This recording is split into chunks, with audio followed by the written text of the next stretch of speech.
سلام به همه، خوش آمدین در گروه حمایت ما. نام آریانا است. من امروز مادریتری پرزنتیشن می باشم. از پیش معذرت میخوام، یگان لغت ها داری مثلا نمیتونم تشریح کنم، از او خاطر دکتر نیلوفر و مستر لاتون اینجا مرا کمک میکنن. مگر ای گروه حمایت که امروز برای شما پیش میبریم، میخواستیم که برای شما معلومات بدیم از تشویشتان که شما را اگر از امریکا خارج میکنن، که برای کسایی هستن که از اگر شما رفیوجی هستین، نو در امریکا آمدین، اگر کیستان در خطر هستن از نگاه کشیدن از شما در امریکا، ما میخواستیم که معلومات برای شما بدیم. و اگر ایس پیشتان آمد، ما میخواستیم که معلومات براتان بدیم از چی قدم ها شما پیش ببرین. اوکی. پیش از این که معلومات بدیم، میخواستم که یک چند دقیقه راجع به ارگانیزیشن مارستان برای شما معلومات بدم.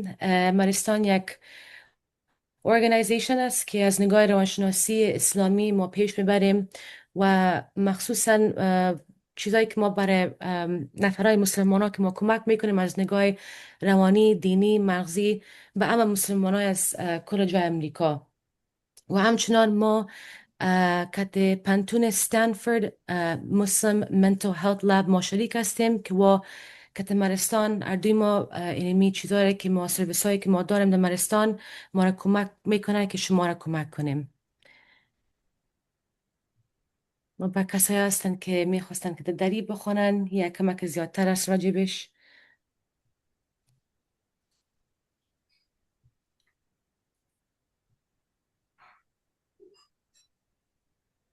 و از نگاه استنفورد مسلم منتل هلت and اسلامیک سایکولوژی لاب یا کمک دیگه معلومات هم هسته دری.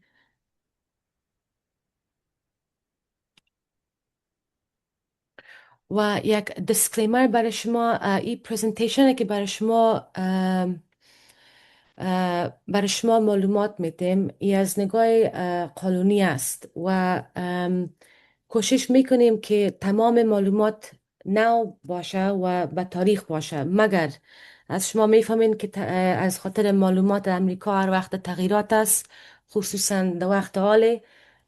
مگر بازم ما کوشش میکنیم که چیزایی که برای شما میتیم و معلومات میتیم is up to date and is current. و بازم این سلایدم در دری نشته است که به کسایی که میخواستن صحیح معلومات بگیرن. اوکی. انال پروگرام امروز راجع به 5 چیز ما صحبت میکنیم که شما اولش immigration policy، پالیسی مهاجرت. دوم know your rights if ICE approaches. اگر میفهمین که ICE نزدیک شما میان چی کنین. immigration and legal assistance، قانون مهاجرت. mental health impact، از نگاه فکری شما را چی میتونین کنین. و coping tools، چه قسمی تحمل میتونین کنین. و بازم این کارش در دریام نشته است برای شما.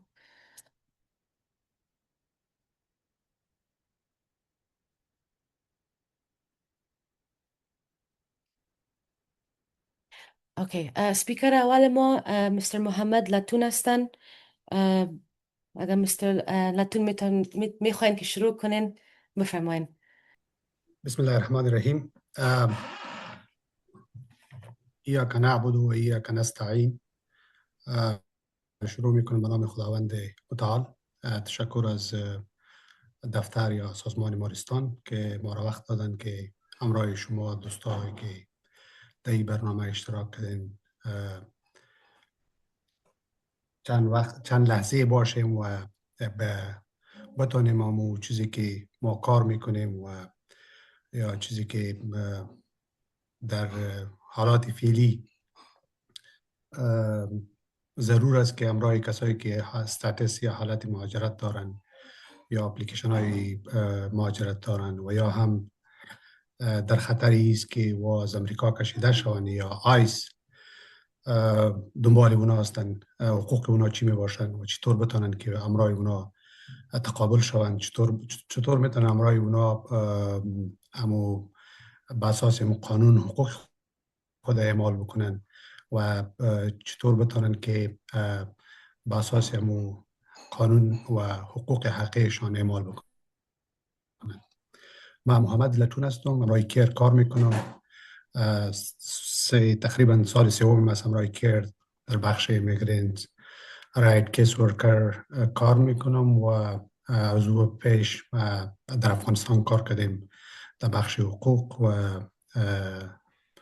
در بخش های مختلف حقوق و قانون اوجه به صفت وکیل مدافع تطبیق کردیم یا پرکتس کردیم و بعدا با نهادهای مختلف ملی و بین ملی همکاری داشتم و جواز کالت داشتم و کار کردیم.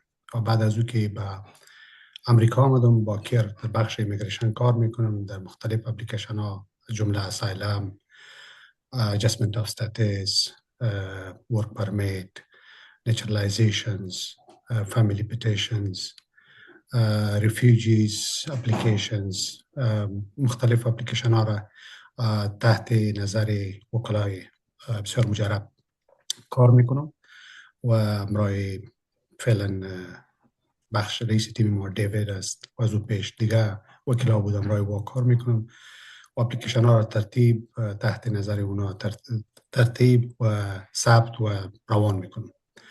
امروزم خوشحال هستم که امرای شما اینجا هستم. اولا ما در دو بخش، اولی که اگر شما در معرضی قرار دارید یا بسیار بساده در حالاتی هستین که آیس به دنبال شما به دوستایتان دنبال دوستایتان میاین، شما چی حقوق دارین، باید چی بکنین، در او بخش امرای شما معلومات خود شریک میسازیم. و در بخش دومم همو پالیسی هایی که در بعضی اپلیکیشن ها تغییر آمدن و تغییراتی که در حالات شما کسایی که پندینگ اپلیکیشن ها دارین، شمایی که تابال گرین کارت دارین، شمایی که حتی اگر سیتیزن هم باشین، چی چیزا باید در نظر گرفته شود و چی چیزا باید ما در نظر بگیریم که تا مو استاتس یا حالات مهاجرتی خود را خوب نگاه بکنیم. ما در دو بخش همراهتان تا مدتی که به ما وقت داده شده معلومات خود شریک می‌سازیم. پیش میریم.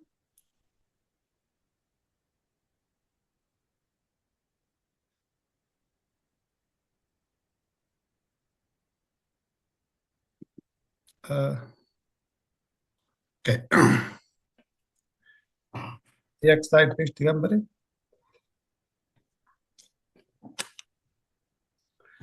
کیر یا شورای روابط اسلامی امریکا در مسلمان امریکا، ما مرام ما یا هدف ما ایست که ما چطور بتانیم که یک تقویت یا بهبود درک از اسلام در اینجا ایرا بسری کار میکنیم. این مرام ماست یا منشان ماست تشویق گفتگو و محافظت از حقوق مدنی و توانمندسازی مسلمان های امریکاست. و دیدگاه ما است که پیشتاز بودن در دفاع از عدالت و تفاهم متقابل است. همچنان ساحات کار ما که ما چطور میتونیم که به مرام و دیدگاه خود برسیم و اهداف خود برسیم. ما محافظت از حقوق مدنی و حقوق مهاجرین ما دو بخش داریم که هم در حقوق مدنی یا حقوق سیویل رایتس که اینجا میگن، اگر به هر کسی به خصوص مسلمان ها بالای حقوق مدنی اونا تجاوز صورت میگیرن یا نقص میشن یا به شکل از اشکال در خطر میفتن، ما که از او هیت کرایم است، در او تعصب است، در او تعصب کاری است در ساحات و جرایم به اساس نژاد، مذهب، رنگ، نسل، اگر کسی مورد جرم قرار میگیرن، متضرر جرم و یا خشونت یا تخلف قرار بگیرن، دفتر ما همراه اونا همکاری میکنن و همچنان در بخش مهاجرین ما در بخش مهاجرین هم کار میکنیم که تا به دیدگاه خود برسیم. همچنان ما در پیشبرد پالیسی ها و حمایت ما مختلف در بخش دادخواهی کار میکنیم، پالیسی های بیل هایی که ایجاد پاس میشن، قوانینی که ایجاد جور میشن و قوانین را بررسی و میبینیم که هر قانونی که به ضرر به حساب ساکنین کالیفرنیا باشند، بالخصوص به ضرر مسلمان ها باشند و به ضرر کسایی باشند که مهاجرین و کمیونیتی مهاجرین باشند، ما اونا را به خاطر اینکه اصلاح شوند و به خاطر اینکه ما چگونه بتانیم حق و حقوق مهاجرین، حقوق اقلیت ها از جمله ما مسلمان ها او در نظر گرفته شود و او مورد تعرض قرار نگیرند. ما در این بخش کار میکنیم، تیم داریم و در این بخش ها مختلف متداوم کار میکنند. همچنان ما برنامه های آموزشی داریم که به افغان ها، بالخصوص به افغان ها در این وقتا بیشتر چی داریم، برنامه ها داریم که اطفال افغان ها، نوجوانان افغان ها و چطور بتانیم که اونا را با در کمیونیتی یا در جامعه ایجا مدغم شود و بتانن که مثل یک شهروند دیگه امو حقوق حقیقی خود را بازخواست کنن و اونا را پرسان بکنن. در این بخش هم برنامه های داریم و در مختلف جای شاید شما هم در اشتراک کرده باشین یا معلومات داشته باشین. همچنان ما تعامل با رسانه ها داریم که همون فعالیت های خود انعکاس بدیم و دفتر ما قدیمی ترین دفتر است و در سنتا کلارا قرار داره. پیش میریم. به خاطر معلوماتی که وقتا عینی صاحب اشاره کردن، ما این سلاید هایی که اینجا میبینید این به مقصد مشوره حقوقی نیست و بنا به این باید شما تصمیم نگیرین، به خاطر آموزش است و ما کوشش میکنیم که معلومات دقیق اپدیت و بروز به شما ارائه بکنیم، ولی چون شما میفهمین که قضای مهاجرت فرد تا فرد مختلف است، تغییر میکنن و همچنان شرایط فرد تغییر میکنن. بنان این معلومات به این ملحوظ نیست که شما با اساس او تصمیم بگیرین. ما با شما مشوره میتیم که شما اگر هر قضیه مهاجرتی دارین و دیگه قضیه حقوقی دارین، با یک وکیل و یا هم با legal representative of the چیست accredited representative DOJ accredited representative که همون از وزارت عدلیه سند رو داشته باشن که حق مشوره داشته باشن، با اونا شما مشوره بکنین و برنامه هر مشکلی که هست رو حل بکنین.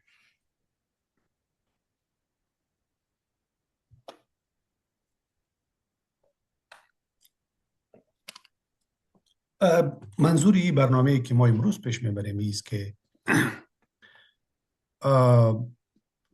در امریکا هر کسی که زندگی میکنه صرف نظر از حالت مهاجرتی ایشان، هر کسی که در اینجا از امریکا، در کل در عموم امریکا بالخصوص در کالیفرنیا زندگی میکنن، اینا با اساس قانون اساسی یک سلسله حقوقی دارن که بدون که وضعیت مهاجرتی و یا حالت مهاجرتی او در نظر گرفته شوند، این حقوق هر فرد اینجا که زندگی میکنن این حقوق اساسی او دارن و او شخص میتونن که از او حقوق استفاده بکنن و دانستن این حق نه تنها ای که قوت شماست، بلکه این با دانستن حقوقتان شما از حقوق خود و دیگران خوبتر میتونیم محافظت کنیم.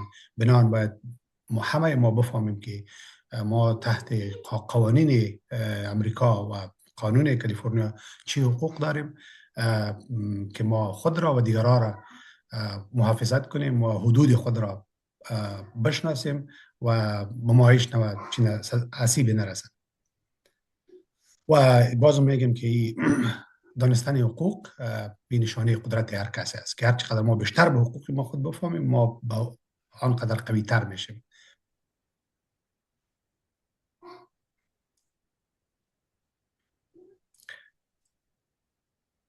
اگر شما با آیس یا شما با اف بی آی، معمولا با آیس، که شما اگر با قضایه داشته باشین، معمولا کسایی که در موضوعات مهاجرتیشان به شکل از اشکال کمی و کاستی داشته باشند یا موضوعات مهاجرتیشان به شکل از اشکال همون استاتسشان از دست داده باشند یا هم اپلای به وقت نکرده باشند و یا هر دلیلی باشند مرتکب کدام تخلف یا جرم شده باشند، آیس دنبال وامیه. معمولا اگر آیس دنبال شما، دوستایتان، به کمیونیتیتان که میان، شما از لحاظ قانون یا آی پی آی یا مجری قانون دیگه که با شما میان، شما از لحاظ قانون یک سلسله حقوق دارین. بعضی اوقات از سوء تفاهم یا از که عدم آگاهی به حقوقتان یک سلسله مشکلات رخ میتن که شما میبینید بعضی جا بعضی مردم ها زندگی خود از دست میتن، بعضی مردم ها لطوکوب میشن، بعضی مردم ها کرامتشان زیر چی میان. بنان خوبترین وقتی که با این تو حالات روبرو میشن، اولین حق شما است که حق خاموش ماندن است. امریکا شما که با این مجریان قانون با آیس با دیگرها پیش میشن، شما میتونید بگوین که ما از حق سکوت خود استفاده میکنیم. اگر شما را تلاشی میکنن، شما میتونید بگوین که ما به تلاشی رضایت ندارم.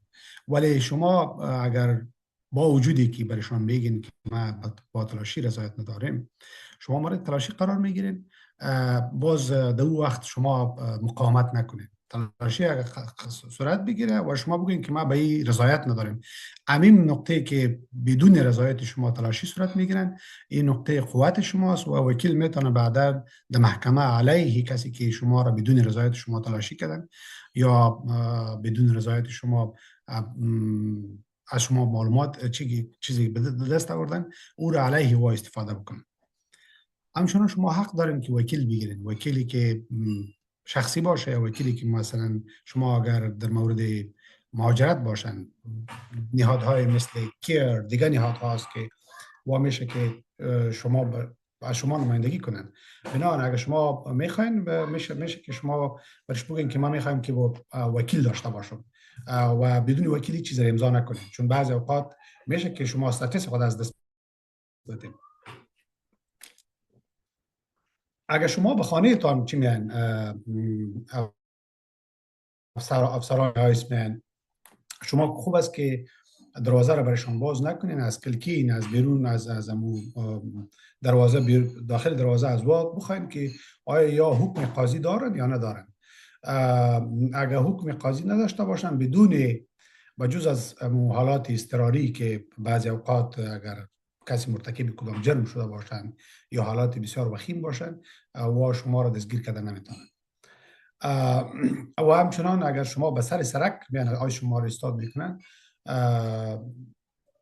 اگر شما را استاد کرد و شما را معلومات خواست و شما از همین حقوق که من ذکر کردم از او استفاده کردین، بعدا هیچ چیز نمانده، شما میتونید بسیار به آسانی از او پرسان کنین که ما میتونم برم. Can I go? If they said yes, then leave the place. اگر برتان گفت که بله، در موس لحظه شما میتونید برین، باز استاد نشوید. باز دلیل مثلا بعضی مردم میگن خیلی چرا ما را استاد کردی، چرا چی رقم، او دلیل باز نگن که به مجرد برتان گفت که شما رفته میتونید شما محل یا مساحره ترک کنید. پیش میریم.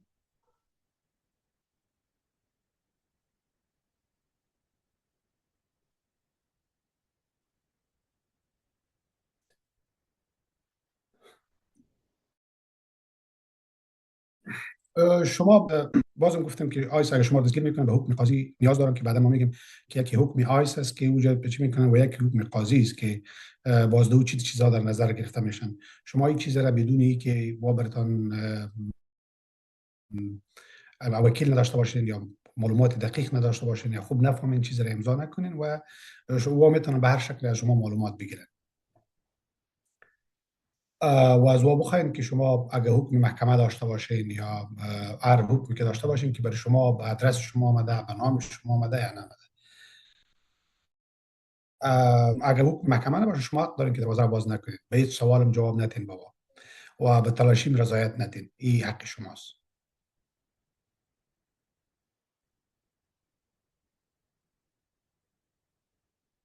این دو حکم که اینجا میبینین، یکی حکم همی که نشانی شدن، یکی حکم محکمه است که به حکم محکمه که به شما میان، به آدرس شما میان، به نام شما میان. مهمی است که آدرس شما، نام شما و تاریخشان که تاریخ کدام تاریخی صادر شدن او را ببینید و بعد از او که او به مو آدرس شما بود، به نام شما بود یا به نام ما قاربتان بود و به مو تاریخ بود، شما به اساس او باز حکم محکمه شما باید مقاومت نکنین و هر چیز که وا گفتن به کتشان برین.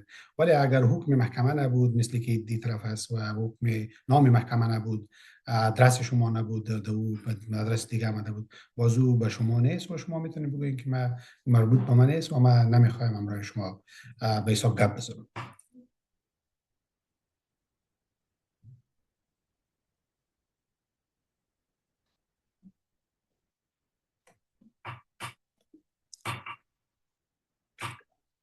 اگر شما را دست شما را دوستایتان هر کسی که آیست دستگیر کرد، اولین کاری که میکنین شما اگر مشکلات صحی دارین، مثلا بعضی مردم ها تکلیف قلبی دارن، بعضی مردم ها تکلیف عصبی دارن، بعضی مردم ها دوا میگیرن، بعضی تنفسی دارن، هر تکلیف که دارن، اولین قدم این حق اساسی شماست که بر شما بگین که من اینمی تکلیفم است. بعد اون مسئولیتشان است که بر شما مو ادویتان یا مو شرایط صحی فراهم بکنن. این حق شماست که بر شما بگین و همچنان تقاضا کنید که ما با فامیل خود تماس میگیریم. شخصی که شماره و مثلا اعضای فامیلتان، دوستای نزدیکتان از او تقاضا کنید که برشان تماس بگیرید. و همچنان از او بپرسین شما کیستین، آیس است، دیگه کدام ایجنسی است، و هر کسی که است از شما از او بپرسین که اونا مربوط کدام نهاد است. و همچنان بخواید که ما میخوایم وکیل داشته باشیم. اگر گفت که وکیل چی کیر نمی دفتر شماره ما اوجه هستن، اتومات به قاربتون بگین که با ما تماس بشه و بشن. هر کسی که دستگیر شده ما اتومات ام اجراات کردیم، تماس شدیم و میبینیم وکیل میبینه که ما چی کمک با او کردن میتونیم و ما داخل اقدام میشیم. و در حین گرفتاری شما آرام بمانید، سکوت کنید، چون آرام ماندن و سکوت به نفعتان است. به جایی که بعضی مردم ها عکس العمل نشان میدن یا گپ زیاد میزنن یا چی، آرام بمانید و چیز. ولی اگر شما مثلا اسناد چیزی دارید و برتان فرصت داده شد، خوب است که اسناد نشان بدین. در اون صورت آرام ماندن به چی نیستن. ولی اگر گپتان شنیده نمیشن و شما قامت کنید به اون صورت یا گپای بزنین که او به نفعتان نباشه و جای او سکوت خوبتر است برتان.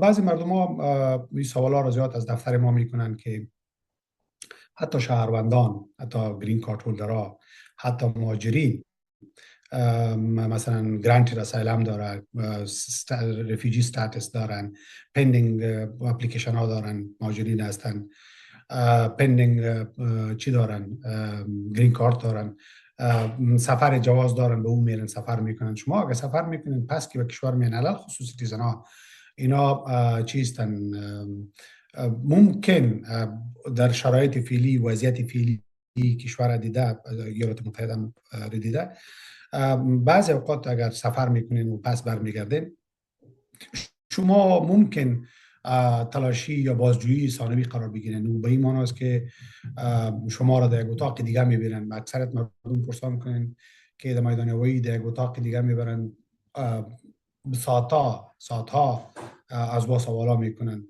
شما اگر به این حالات قرار بگیرین، شما میتوانین در مورد تاریخچه سفر، مقصد سفر و امواری که با خود دارید مورد پرسش قرار میگیرید.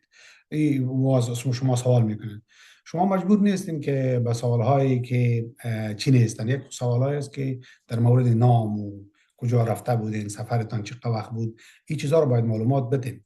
ولی اگر به شما در مورد باورهای سیاسی یا مثلا در موردی که در این نظر چی نظر داری، در مورد باورهای مذهبی یا فعالیت‌های اجتماعی، این تو چیزا از شما پرسان میکنن، شما مجبور نیستید به جواب بدید.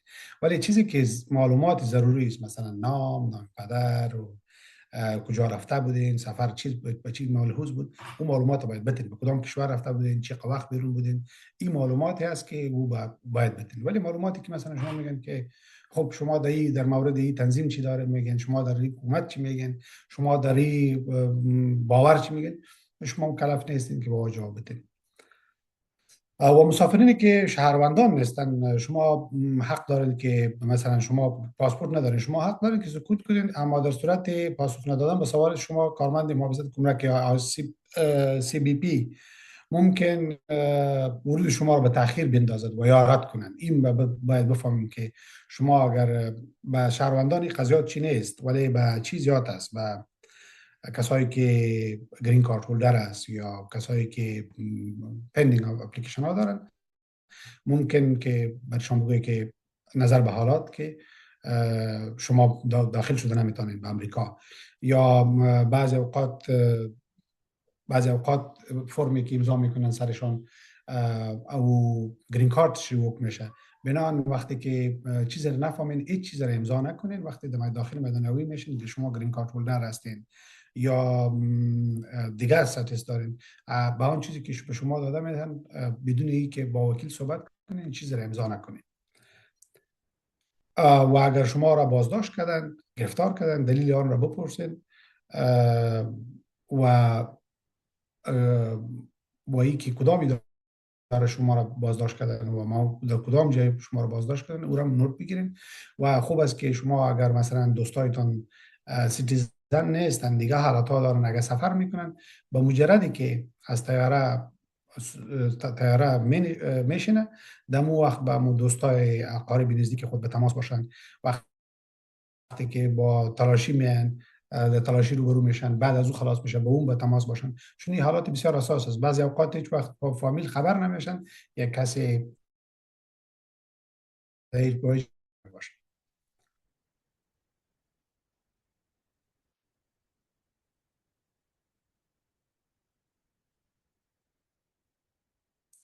و به یاد داشته باشیم که اکثریت اوقات علل خصوص در اینجا که داخل میان شما رو تلفن، وسایل الکترونیکی، کامپیوتر، اکثریت چیزا یا میبینن در کل. دیگه خوب است که به تلفن چی داده باشین، یک رمز داده باشین به جایی که همو به اساس چی باشن فیس خلاص شون، چون اکثریت چیزا زود خلاص میکنن او را میبینن علل خصوص که چی باشن.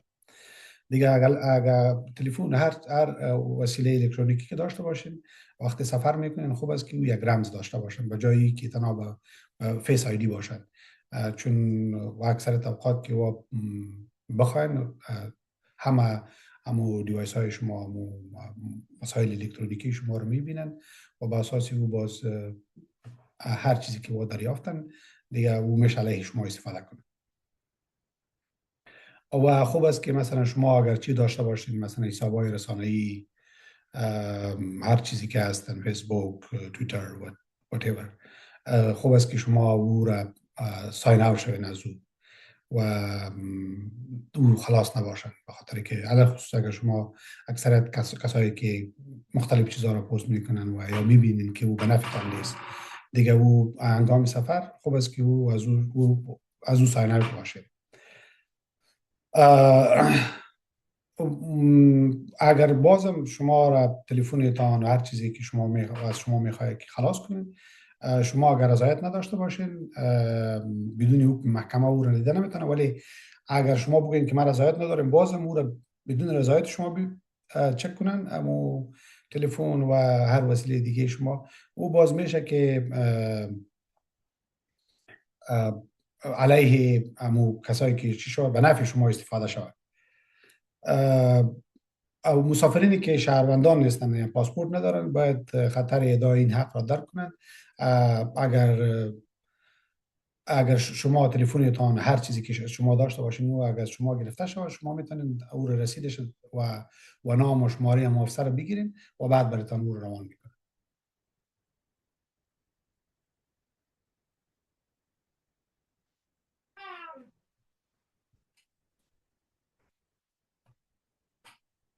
بازم به خاطر که چی داشته باشین، امو برنامه که سیف باشین، چی ده با هر شخصی که شما هستین مثل که وقتر گفتیم بود به تماس باشین. شما به هر لحظه که در کشور داخل میشین اونا رو به جریان بگیرین، قرار بتین.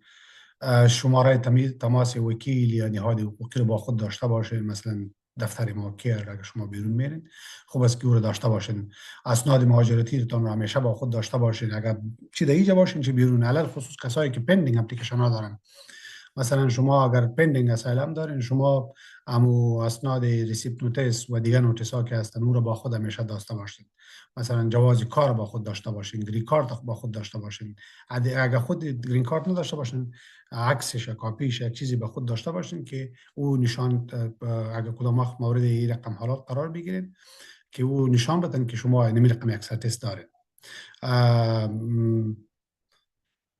و شما میشونم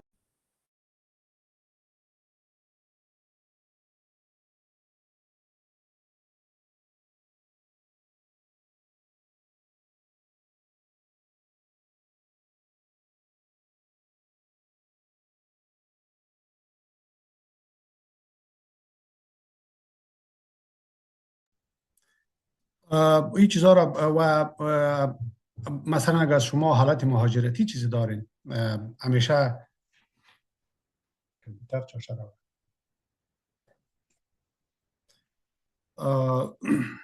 همیشه با اگر مثلا یک کسی حالت مهاجرتی داشته باشن که او میفهمه که مورد چی قرار میگیرن، پرسش یا شاید دستگیر شون، از لحاظ چی هم باید آماده باشین فامیلیتان که بفهمین که ممکن با این رقم حالات روبرو شود.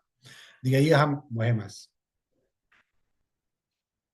و مهم چیزی است که شما بدونی که چی نشه سفر نکنید، که شما ضرورت نباشد سفر نکنید.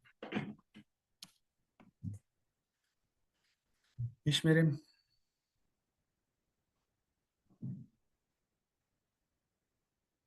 شما با هر نهادی که در محلتان است، هر نهادی که نزدیک با شما میتونن همکاری بکنن، او را همیشه باید بشناسید، با تماس باشین و بفهمین که کدام نهاد با شما در این همچه حالات کمک کرده میتونه. اگر شما مثلا دیگه ایست که با یک دیگر چه رقم همکاری بکنیم در جامعه، ما باید با یک دیگه مثلا شما اگر کدام حالاتی میبینین که او حالاتی چیز غیر عادلانه است، مثلا شما او را میبینین، میشه که او را با در نظر داشت احتیاط و فاصله و از او ویدیو بگیرین و از او ثبت کنین که او مثلا یک جرمی از علیه یک کسی واقع میشن که شما میتونین با او کمک بکنین. و در جامعه که زندگی میکنین در او سهم بگیرین، در اشتراک در مجالس، در شوراها، مثلا در مساجد دخیل باشین که شما امو کمیونیتی باید امرایتان همکاری بکنه. پیش میریم.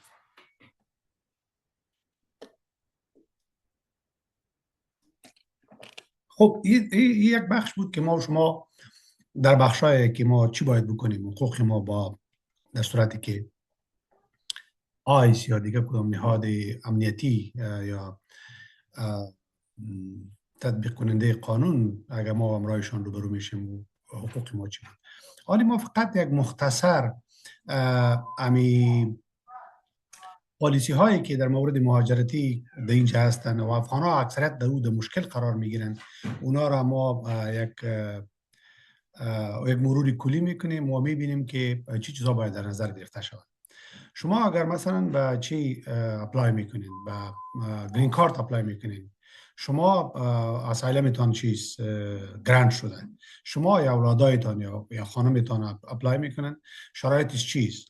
مثلا حضور فیزیکی در کشور برای 1 سال بعد از منظوری کیس پناهندگی اسایلم، یک شرایط پناهندگی را باید همون رقم داشته باشین و در دیگه کشور شما باید اقامت نگیرین پس از او که اسایلمتان قبول شد. همسر و اطفال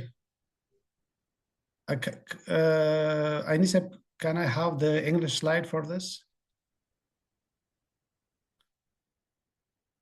Okay.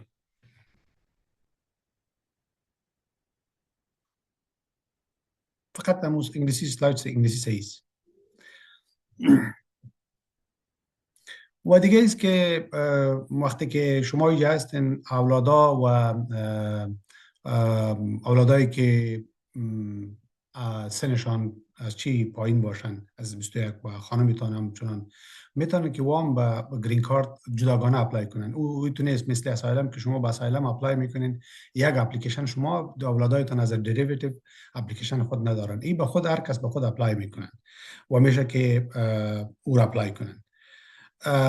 حتی این مهم نیست که مثلا بعضی اوقات به خاطر معلومات عمومی اگر مثلا مین اپلیکنت و دریویتیو و کسایی که در کیس اپلیکنت چی نیستن، اصلی اپلیکنت نیستن یا اصلی کسی که درخواست دهنده نیستن، بلکه اونا دریویتیو هستن، اونا میتونن که اپلای کنن. حتی باز پس از اسایلم، یک دفعه که اسایلم گرانت شد، باز ارتباط مهم نیست. مثلا من تو مثال میارم، اگر یک شخص اسایلم گرانت شد، خانمش به نام خانمش بود یا به نام خودش بود، اسایلم گرانت شد، پس از او که گرانت شد خانمش از پیش جدا شد، اولادایشان مثلا به رقم که یا اصل اپلیکن مرد یا مو نفری که اسایلم برش گرانت شده، مهم نیست که واچ شون میشن که اینا چی شون به گرین کارت اپلای کنن. ولی در وقتی که چی شون اپروف شده باشه چی اسایلم، ولی اگر اسایلم اپروف نباشن، من اپلیکن مرد یا جدا شد یا حالات چی جدا شد، من اپلیکن که است او حالاتش تغییر کرد، که یکی از مشکلات اساسی همیست از چی از مهاجرین افغان، که مثلا کسی که اپلیکنت اسایلم است یا اپلیکنت ریفیوجیز، اولادایش که اینجا میخوان پیش از این که اولادایش دیگه برسن، اولادایش گرین کارت بگیرن، این حالات خود تغییر میتن. این یک مشکل است، حالات خود تغییر میتن. مثلا این گرین کارت گرفته، اولادای خود خواستن به اساس همون کیس اسایلم خود، پیش از این که اولادایش گرین کارت بگیرن، این استاتس خود تغییر میکنه، حالات خود تغییر میکنه، شهروند میشن. این که شهروند شوه، این مشکلات بسیار افغانا دارن. ای باز امو اولادایش پس از او به گرین کارت اپلای کردن نمیتونن، چون مین اپلیکنت استاتس خود جدا تغییر داد و این یک مشکل تکنیکی رو به بار میارن. به همین خاطر ما این ذکر کردیم که شما هرگاه که اسایلم براتان گرانت شد، به دوستایتان، به شما تایی که اولادایتان دریویتیوتان اسایلم گرین کارت نگرفته باشن، شما سیتیزن نشوین، شما حالات چیتان مهاجرتیتان تغییر نکنین، تغییر ندین. اگر تغییر میدین، باز وا به سرنوشت میمونه، که متاسفانه حال زیاد افغان‌ها این میره نمیفهمیدن. این یک مشکل است، حالی باز از سر باید شروع بکنن که او یک بسیار درد سر داره. ولی اگر ایتو شد، مثلا به ایتو یک حالت آمد، بازیا باید مثلا کسی که از شخص است اسایلم اپلای کرد و دی حالات تو چی شد، اسایلم گرانت شد و حالات خود تغییر داد، یا در بین پندینگ اسایلم او مرد یا جدا شدن، بازمو دریویتیوش خانمش و یا چیش اولادایشان میتونن که و امو نن پروتنگ اسایلم میگن که او را اپلای بکنن، که او نن پروتنگ به این معنی است که اثر ضرور نیست که یا هر یکیش جدا، چون اسایلم از خود تعریف داره و از خود شرایط دارن، یا مهم نیست که همون شرایط جداگانه او را میت کنن یا او باید داشته باشن. همون شرایطی که مین اپلیکن داشت، به اساس همون باید به یا اسایلم گرانت شود. پیش میریم.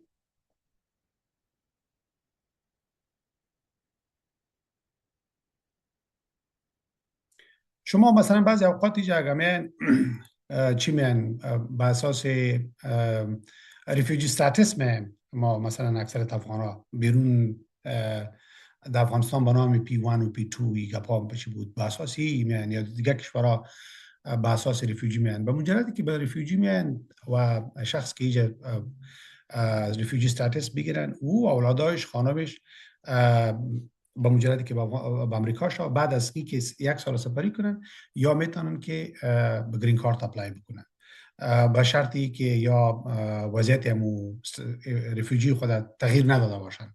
مثلا نشوه که بگویه که من دیگه جای برن، دیگه کشور چی بگیرن و دیگه مثلا حالات خودش تغییر بدن. بعضی مردم میخواین مثلا با سیتیزن عروسی میکنن، یا مثلا دیگر رقم ویزا را اپلای میکنن. اگر این شرایط تغییر ندن، میشه که با گرین کارت خودش و دریویتیو منظور همو فامیل، اعضای فامیل خانمش و اولادایشان با چی کنن، پس از 1 سال حضور فیزیکی در اینجا به گرین کارت اپلای بکنن. و این مهم نیست که کلش یک جای بکنن، هر کس به خود کیجه برسن به خود جداگانه به گرین کارت اپلای میکنن، چه خرد باشن چه کلان باشن.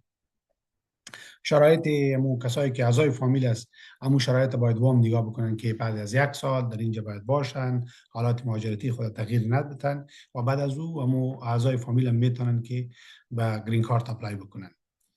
و در اینجا یک چیز باید داشته باشیم که این مهم نیست که مثلا این حالات یا ارتباط فامیلی در بین اینا باید حتما دائم باشن. به این منظور که مثلا یک کسی ریفیوجی هم همراه فامیلش اینجا که برسن، فامیلش از پیششان که برسن بعد هم دیگه جدا میشن یا یک دیگه حالات میشن.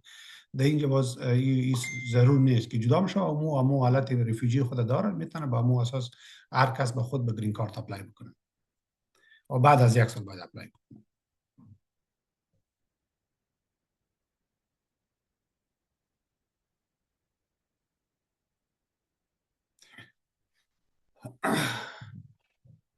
یک چیز بسیار مهم است که افغان ها معمولا ایره میکنن و این بسیار چیز خطرناک هم است و بعضی مردم نمیفهمن.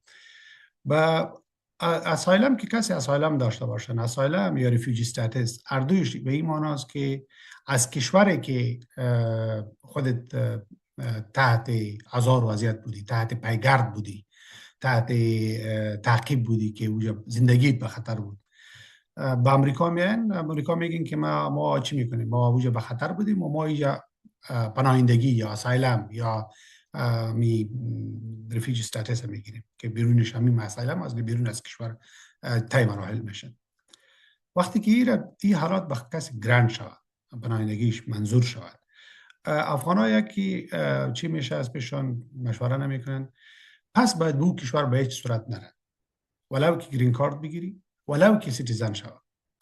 هر وقتی پس گرفته میتونه به دو حالت. اگر مثلا گرین کارت هم بگیرن از کشوری که او ترس داشتیم، تهدید بودیم، مورد تهدید اونجا قرار بودیم، به او کشور پس اگر بریم به این معنی که ما ادعایی که کرده بودیم و دروغ بود، چون ما گفتیم که ما زندگی ما به خطر است. این به مو اساس به ما قضیه ما گران شد. ما اگر پس به اوجه میریم این چیز به هر حالاتش حتی میشه ما گرین کارت ما ریووک شد، میشه که در وقت سیتیزنشیپ به ما مشکل پیدا شد، حتی در گرین کارت داشته باشیم، پس از اینکه گرین کارت داریم در حین مصاحبه سیتیزنشیپ این میشه که سوال باشد، میشه بر از ما سوال بکنن که شما اگر این تو بود چرا خیلی سفر کردین. بنابراین ما همیشه دفتر ما به همه مردم هایی که اسایلم دارن، ریفیوجی استاتس دارن، توصیه و مشوره دوستانه و حقوقی هم میمیدیم که باید بوجه سفر نکنن. یک چیز دیگه است که باید پاسپورت افغانی را هم کسایی که هستن او را تمدید نکنن که در این حالات باشن. مثلا شما در ریفیوجی استاتس هستین ولی بعد یا اسایلم داشتین و بعد از او شما چی شدین؟ گرین کارت گرفتین، حالا میخواین سفر بکنین. شما پاسپورت افغانی تان اگر تمدید بکنین به این معنی که شما اگر که به اون کشور ارتباط دارین، رفتین به اون کشوری که پاسپورت افغانستان دارید، این یک سوال است، یک رید فلگ است. اگر ایت نرین شما آنلاین رو چی کنین، این هم یا یک دلیل چی میگیرن، میگن که شما به شکل از اشکال حکومت یا هر چیز که هست، نظام فعلی که در افغانستان است، شما او را مالی تقویه کردین و این یک دلیل برتان گرفته میشه که این رو باید نکنید.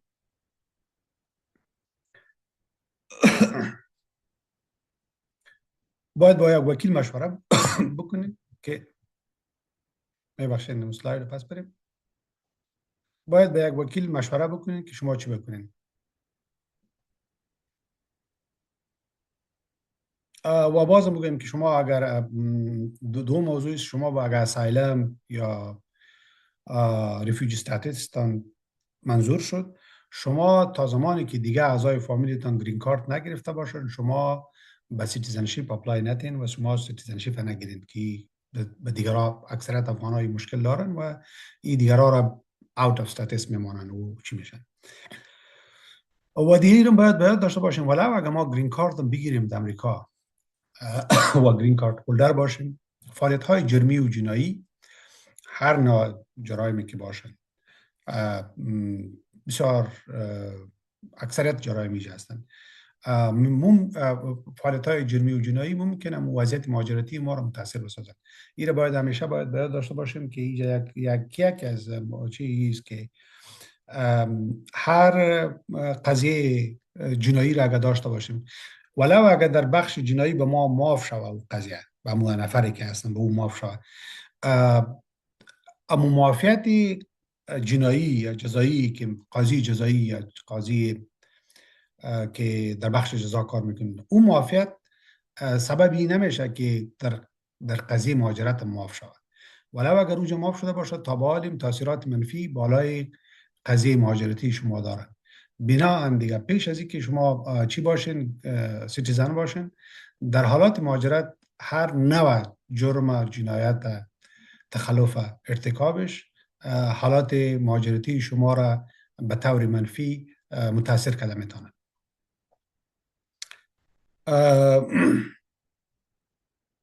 اگر شما به دلایل بسیار مسائل اضطراری است نیاز به سفر دارین و میخواین که سفر کنین، به یک وکیل مشوره بدین که وکیل چی برتان میگه، بعد از او باز میشه که سفر بکنین. و در این حال برتان باز میگم که تا که چی نگه بگیرین، تا زمانی که گرین کارت را نگرفته باشین سفر نکنین که اون مسئول نیست. پیش میریم انیسه. خب حالا شما حالت های را داشتین، شما اگر میخواین که گرین کارت داشته باشین، گرین کارت دارین، چقدر وقت بعد شما میشه که به سیتیزنشیپ اپلای بکنین، سیتیزن شوین؟ شما اگر گرین کارت داشته باشین و سنتان 18 ساله باشین، گرین کارت داشته باشین، در اینجا به مدت 5 سال در امریکا زندگی بکنین، رزیدنت باشین، و استثنایی بعضی حالات که کسی با سیتیزن عروسی میکنن یا در نظامی کار میکنن با 3 ساله است و این اقامتتان دائمی باشن. ما اقامت یعنی به این معنی که شما اقامتتان با اینجا ثابت باشن، اینجا باید ارتباطتان مثلا خانه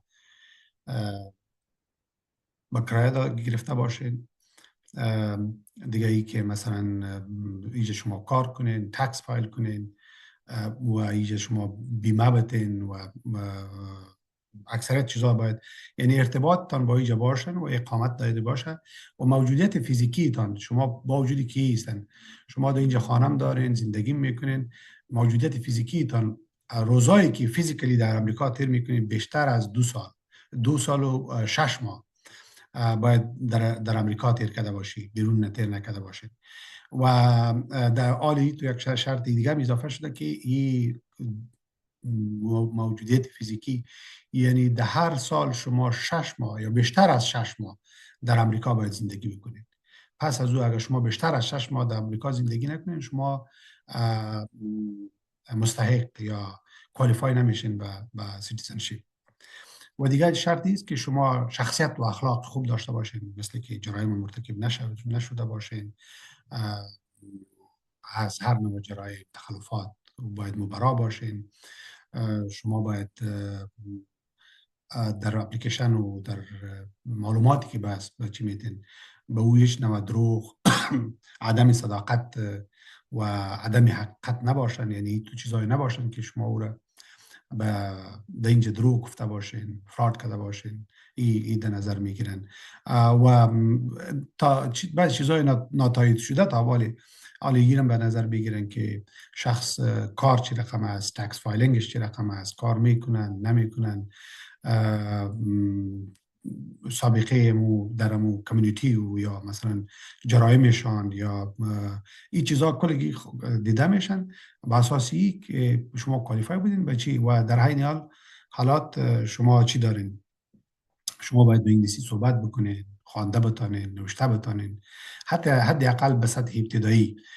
بعضی استثناءات وجود داره و استثناءاتی است که مثلا شما اگر اینجا 15 سال گرین کارت هولدر باشین یا 20 سال گرین کارت هولدر باشین و سنتان از 50 55 60 باشه، در اون صورت باز شما از انگلیسی و سیویک تست تاریخ امریکا باز از اون معاف میشین. یا هم مثلا یک شخص معلولیت عقلی و عصبی یا معلولیت عدم یادگیری و این تو چیزا داشته باشن و دکتر تایید بکنه که شخص در یادگیری مشکل دارن و فرم داشته باشن، اون از این امتحان ها چی می باشد؟ از امتحان چی همون سیویک تاریخ و مسائل مدنی امریکا و انگلیسی معاف میشن. و در آخر هم سوگند وفاداری به ایالات متحده، او را که وقتی اینترویو پاس شد، شخص چی شد، باز یک سوگند باید بکنن که ما با قوانین امریکا را رعایت میکنم و به صفت یک شهروند تابع قانونی زندگی میکنم و همه قوانین به ما چیز و از ضرورت باشد ما از امریکا و از منافع امریکا دفاع میکنم.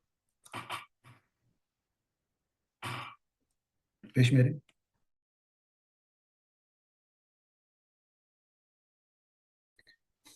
که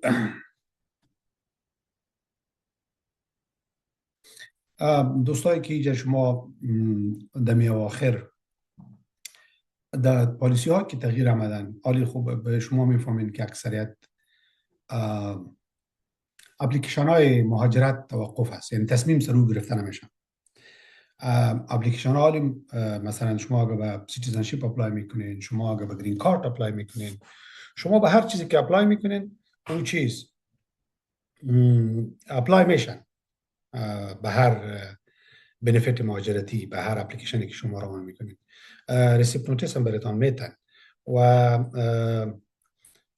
بایومتریک هم میخواین، ولی تصمیم دو گرفته نمیشن، چون افغانستان هم در کشوری در جمله کشورهایی است که توقف از کارا و کسی از بیرون از افغان امریکا هم فعلا آمده نمیتونن، چون از بیرون به امریکا آمده نمیتونن افغانا، چون از کشورهایی است که پاس کارهای مهاجرتی و هر نوع کارا. یکی اپدیت است که ما باید به این بفهمیم که فعلا چی نیست، ولی به هر صورتش ما باید به اپلای بکنیم. اگر مثلا ما بعضی اپلیکیشن هایی تو هست که وقت میگیرن، مثلا شما اگر ریفیوجی باشین، ریفیوجی میگه که در ظرف 2 سال اگر اپلای نکردی ریفیوجی استاتس میسوزه، یعنی باید شما اگر ریفیوجی جا باشین باید اپلای بکنید و نمانین. به چی اسایلم مثلا شما گرانت شد، باز پس از 1 سال شما باید اپلای کنید. اکثریت چیزایی تو هست که او بعد پابند وقت است، باید اون کار بکنیم.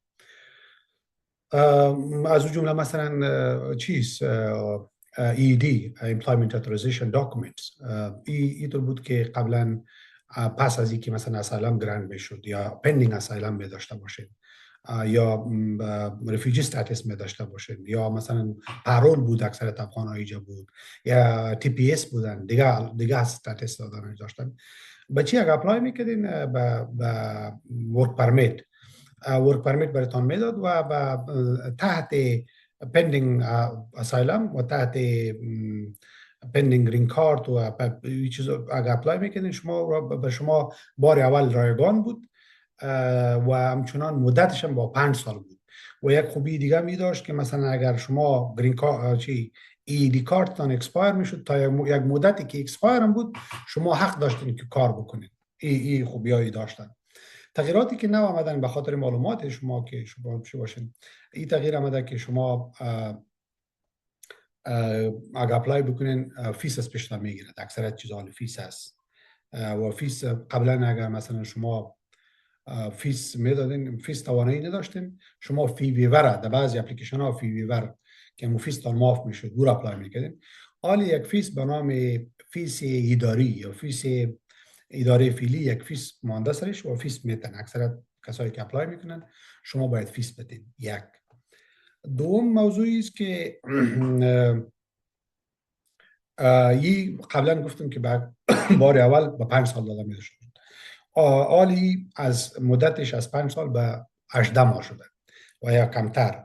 اگر فیس هم شما بدین از 18 ماه بیشتر نمیتونه و دلیلش هم اینه میگن یا که شما اگر پندینگ اپلیکیشن داشته باشین اسایلم مثلا و ما برتون 5 سالی را بدیم، شما دیگه از دولت یا USCIS در ارتباط نیستین، شما کار خود میکنین، یا میگن که متواتر به تماس باشین، چک بکنن که شما هر دفعه بایومتریک میرین، معلومات میگیرین که اگر کسی کدام تخلف مرتکب شون که اونا رو زودتر کپچر کنن. یا این دلیل میگیرن دیگه. این یک معلوماتی است که به شما چی باشن.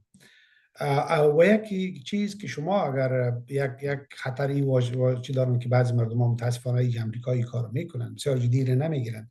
شما اگر وقت چیتان ایدی کارتتان، جواز کارتان ای پوره شوند، شما با وقت اجراعات نکنین و تمدید نکنین، شما باز بدون جواز اگر کار کنین، یک چیز، یک رد فلگ است، یک خطر است، یک خط قرمز است، یک چیزی است که باز با دیگه اپلیکیشن هایتان متاثر میکنن.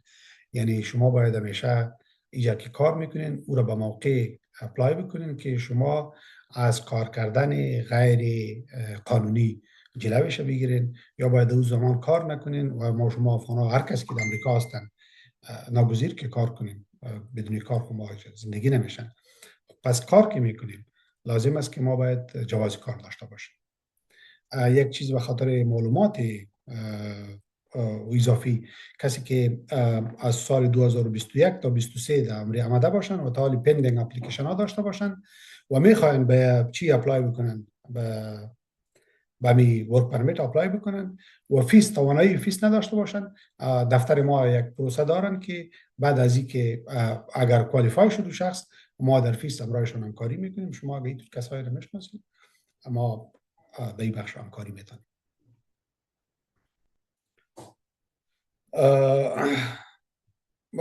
دیگه آخری سلاید یا شاید دیگه هم باشن.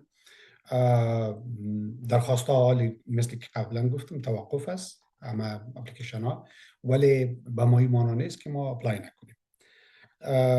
اکثر درخواست ها رو گفتیم که او محدود به زمان است، مثل امو چی I-730 که مثلا کسی که سایلم کسی به کسی گرانت شده او میخواد فامیل خود بخواد، ای تا 2 سال باید این کار بکنن. اگر 2 سال نکنن او میسوزه او حالاتش.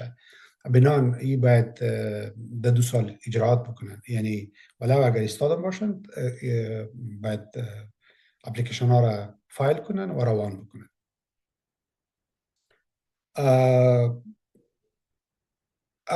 شما اگر مثلا میبینید که نمی رقم با مواجه شرایط هستین به یک اپلیکیشن، فقط با وکیل یا به دفتر تماس بگیرین و شما چی کنین، اپلای بکنین.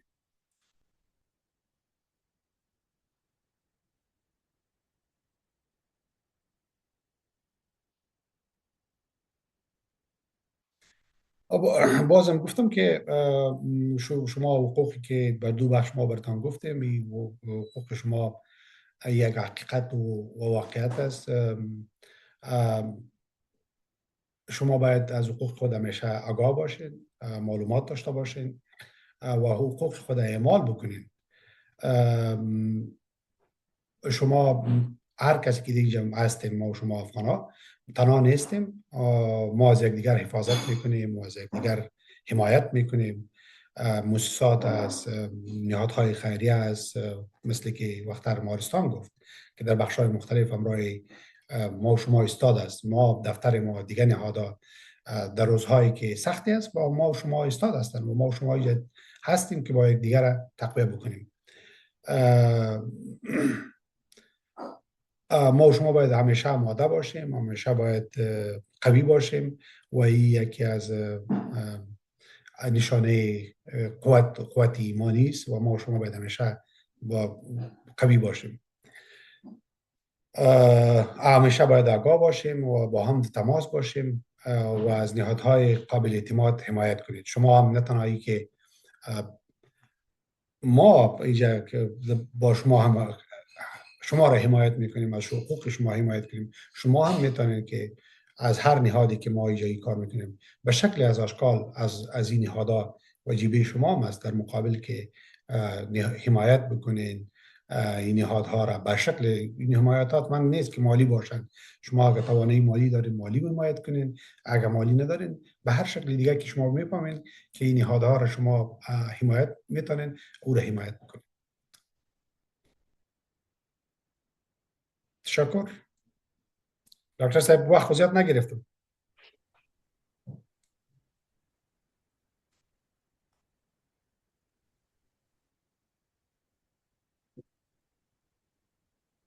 تشکر از شما مستر لفتون.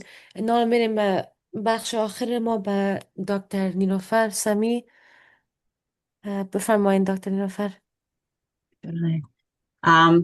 اول میخوایم بازم بگم سلام و احترامات خود برای خواران و برادران میرسانم. تشکر که امروز وقت گرفتین از سکجولتان که اینجا امرای ما همکاری کنیم و بشنوین چیزای خدا کنه که براتون مفید باشه. نام من دکتر نیلوفر سامی استک. ما رقم آریانا جان وره مذهب میخوایم پیش از پیش. ما زیاد وقت خود امریکا تیر کردیم فارسی ما رقم آقای لاتون وره روان نیست، اما پیش میریم بخیر انشالله. بسم الله الرحمن الرحیم. من میخواستم آریانا جان اگه if you can go to the next slide. Sure. ما روانشناس هستم در اینجا، امرای اولادا و جوانا و مادران و پدرانشان کار میکنم و امرای کلینیک مرستانم کمک میکنم. ما یکی از کلینیشن هستم در کلینیک مرستان. خوش هستم که کلتان در اینجا آمدین که بشنوین این پروگرام. Next please. And then next. We're going to skip because of time. Okay. آقای لاتون بازم تشکر میکنیم ازشان. نام خدا چقدر انفورمیشن های زیاد و مهم دادن، از آیس و از قانون امیگریشن برایتان میفهم. یگان دفعه آدم بر آدم زیاد میشه نمیتونه کلش در فکر خود در ذهن خود بگیره و شاید براتان زیاد سوال هم پیدا شده باشه. بخیر در آخر از این پروگرام ما وقت میتیم هر سوال که دارین، چی که به آقای لاتون است یا به ما براتان کوشش میکنیم که جواب بدیم. پیش از او که ما پیش بریم من میخوایم که شما یک 2 دقیقه بگیرین، یک تنفس عمیق بکشین. زیاد انفورمیشن بود و عمیق ببینین که چی احساسات ها جسمی در وجودتان امیال فکر میکنین. میفهم خدا بیامرز ما در کلانم که بود یگان دفعه چی که فشارشان هم بلند پایان میشد و یگان دفعه که زیاد خبرها و یارم میدیدن و دیگه میامدیم ما میفهمیدیم که فشارشان بلند میشد. ببینیم که فشار شما چطور از بار از می صحبت ها، فشار بالا رفته یا درست است؟ ضربان قلبتان چطور است؟ تنفستان چطور است؟ آیا تنفس تیز میکشین؟ تنفستان آستا است؟ یگان دفعه آدم فکر میکنه که نفساتم قید میشه و دیگه زیر فشار میره. دلتان چطور است؟ دلتان نارام است؟ لرزش میکنه اینفورمیشن ها رو که شنیدین؟ عضلاتتان چطور است؟ شاید بسیار شخ شوه یا درد پیدا شده باشه دست و پای. مهم است همین چیزا که به آدم پیش میشه آدم یک 2 دقیقه بگیره تنفس بکشه و ببینه که در وجود ما چی احساسات پیدا میشه. Next slide please.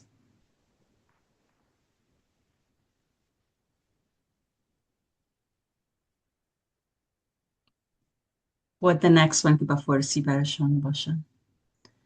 یعنی حالا ببینین هم که چی احساسات براتان پیدا شده، میاله شاید تشویش براتان پیدا شده، قید انفورمیشن که شنیدین، ترس یا آدم میگن فعصابی این میشه، یا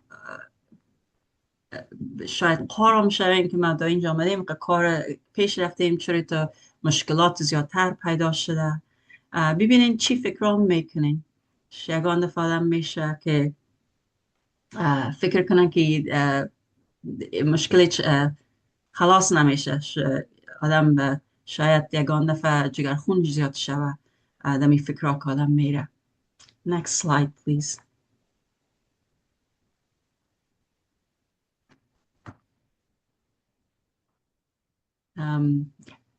در فارسی. So میفهمیم که از خاطر ولی که از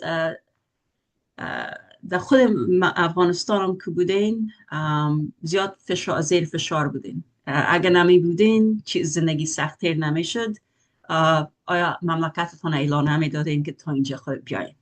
So کل ما مملکت خود ترک کردیم، آمدیم از زیاد فشارهایی که دیدیم، چی که آزار می دیدین، چی که جنگ و کشتن دیدین، چی که یک فامیلتان کشته شده یا فوت کردن، چی که مشکلات اقتصادی داشتین. از هر چیزی که بوده یا زیاد چیزایی که بوده، از اون خاطر شما مملکت ترک کردین و اینجا آمدین. امی چیزا که به شما سخت‌تر میشه و امی چیزا رو شاید تیر کردین که مملکت که ایلا کردین، ماجر شدین. امی چیزا رو دوستان میخوایم دربارش فکر کنین. اگه شما اولاد خرد داشتین یا اولاد داشتین در افغانستان و که ماجر شدین که در آمدین، این امی چیزا رو اولادایتان دیدن و امی چیزا رو اولادایتان تحمل هم کردن. سو اولادایتان هم زیر فشار هستن. چی که میبینین شما که بازی میکنن یا مکتب یا میرن، فکر نکنین که این چیزا رو تحمل نکنن یا در یادشان نیست یا زیر فشار نیستن. Next خواهش میکنم.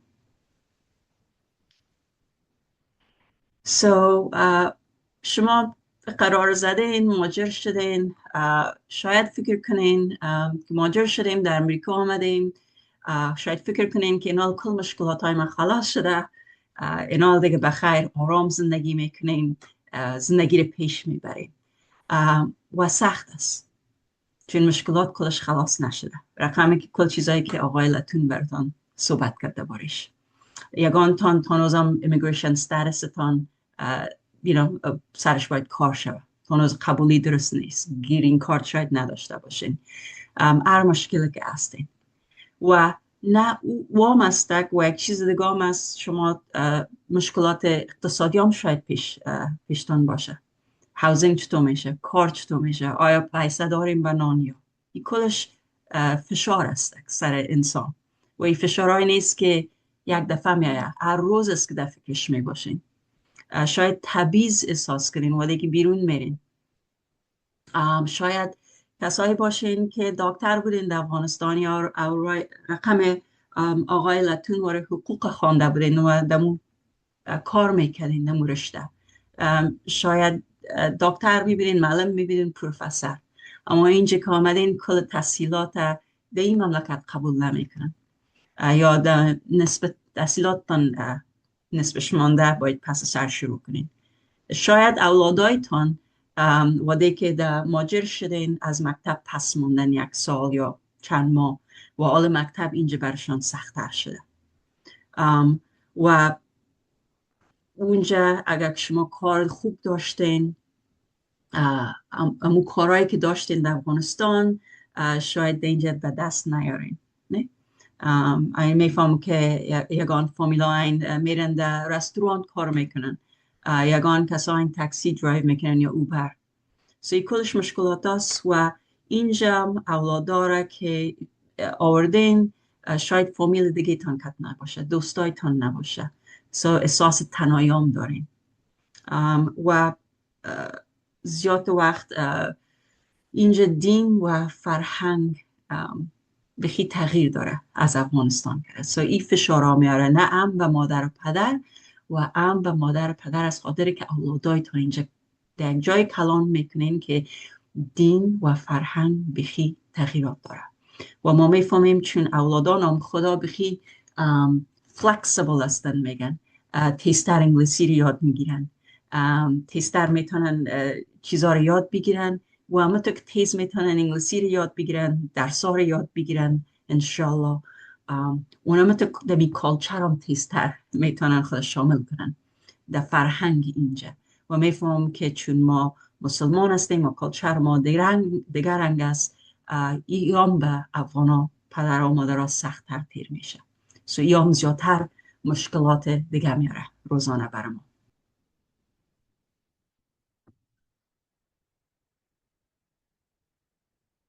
ای کل فشارا که سر ما میایه، ای استرس هایی که در روزانه میایه سر ما، ای تاثیر میکنه در سر بدن ما. ما زیاد میبینیم که افغانا شاید مرض شکر نداشته باشن، اینجا مرض شکر برایشان پیدا میشه، چون وقتی که ما این فشارها را روزانه میبینیم، این در سر وجود تاثیر میکنه. یگان کسا شکر دارن، شکرشان زیادتر میشه. کسی اگر مرض قلبی نداشته باشن، شاید مرض قلبی برشان پیدا شود.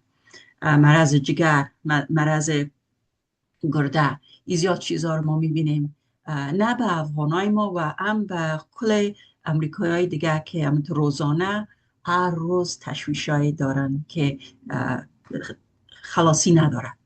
و ما میفهمیم که وقتی که انسان تا زیر تاثیر زیاد باشه، زیر از این فشارها باشه، در وجود خود سببش رو میبینیم در وجود و در بدن خود. Next.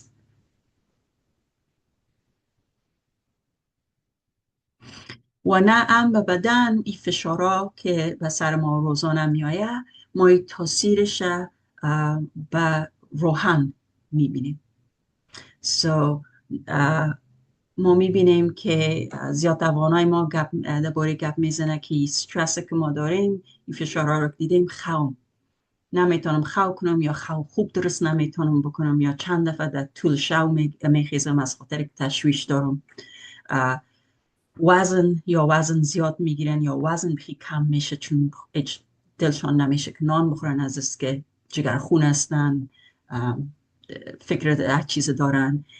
یگان افغانای ما رو میبینیم که زیاد درد برشان پیدا میشه، دردایی که پیش دکتر میرن، دکتر میگه ما ایت نمیبینیم که چرا این درد داری، میفهمم که درد داری اما ما نمیفهمیم که چرا است.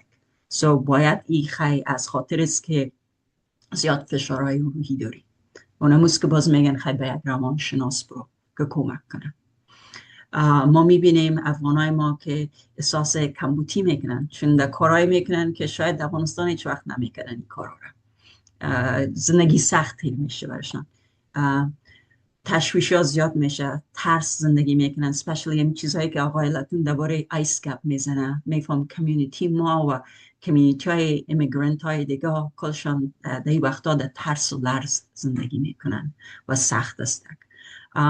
یگان افغانای ما از که تشویششان زیاد میشه، شاید که نفسشان قید، احساس کنن که نفسشان قید میشن، یا خفقان، رقمی که هارت اتک واره که میگن، احساس میکنن.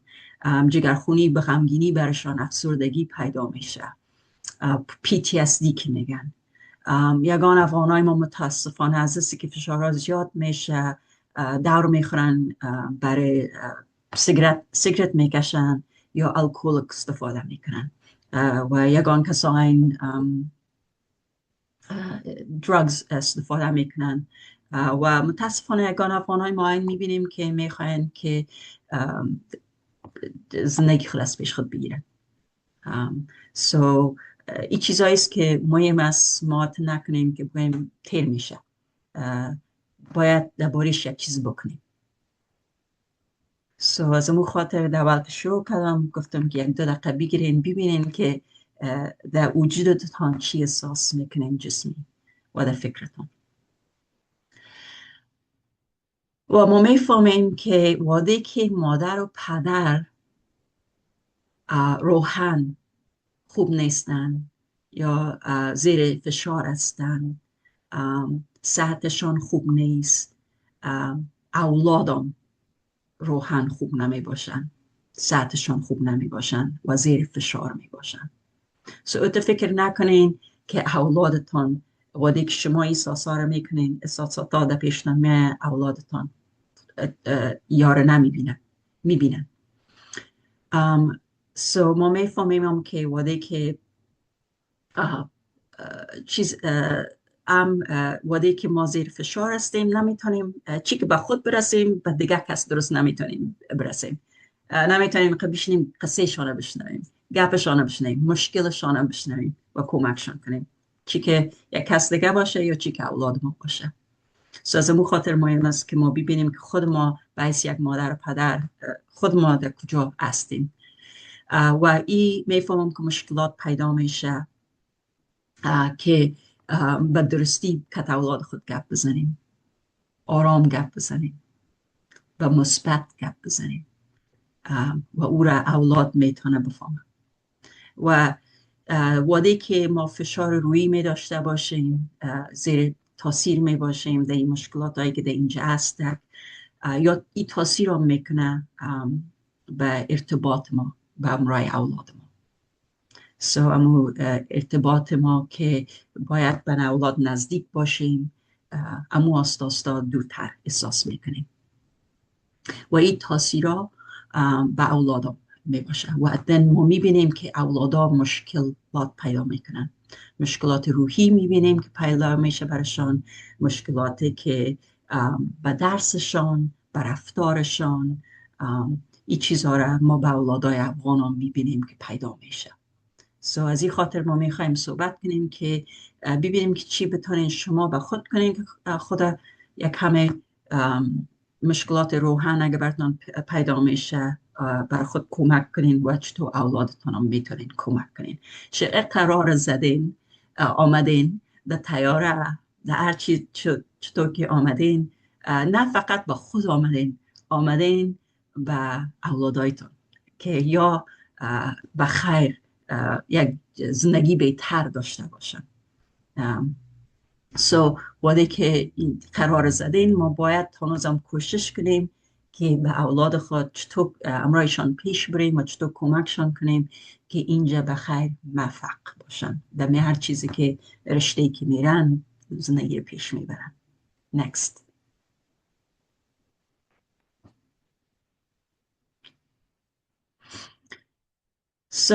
من میخوایم یک کمک درباره گپ بزنم که چطور بفهمید نشانه که برای اولادایتان مشکلات پیدا شده.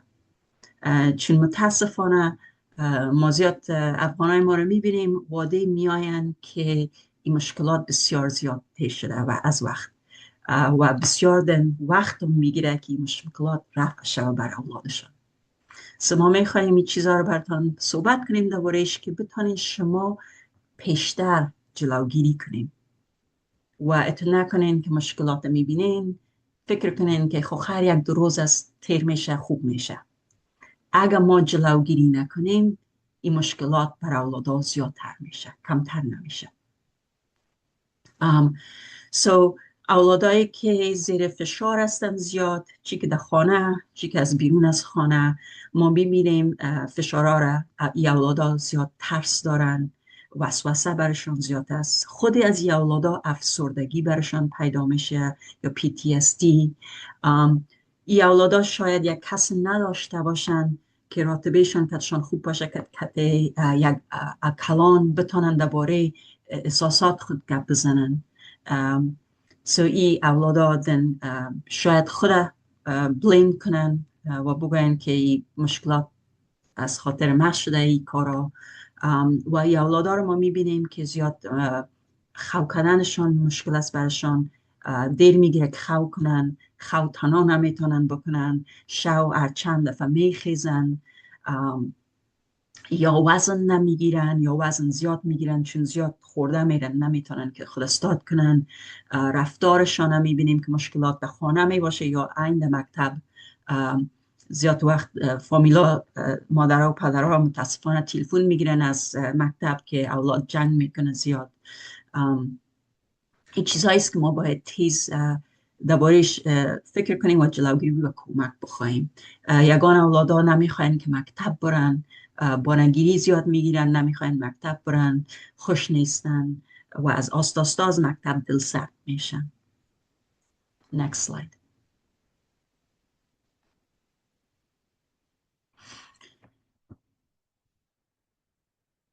دیگه میخواستم که یگان مشکلات های دیگه که اولادا برشان پیششان میشن گوشه نشینی میکنن.